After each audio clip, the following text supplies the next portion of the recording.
बसेको आज यो समुद्रमा निस्किरहेको यस्तो रुखहरू छ। यस्तो रुखमा पनि यहाँ चराहरू बाँस बस्छ होला हौ। यस्तो यहाँ झाडी छ यो समुद्रको बिच। यस्तो भित्र हेर त कति डर लाग्दो। यहाँ त जाँठो उहरू पनि बस्छ होला हौ। के पऱ्यो बाघहरू पनि हुन्छ होला होइन हौ। एक्लै छु। यो के फल हो त्यो हेर, फल पनि फलिरहेको छ। ल हेर्नु त फल, आमा फल पनि पो फलिरहेको छ।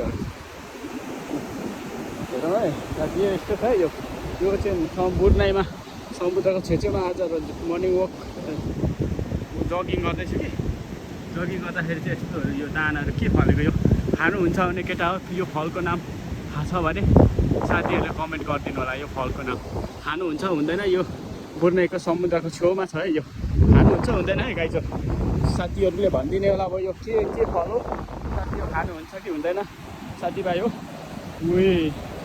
आज म एक्लै छु यहाँ चाहिँ। अब म 1 घन्टा भइसक्यो यो पाखामा हिँडेको। अब पहिला चाहिँ यहाँ चाहिँ खुब भालु पाउँथ्यो अरे। भालु पाउँथ्यो अरे, तर आज चाहिँ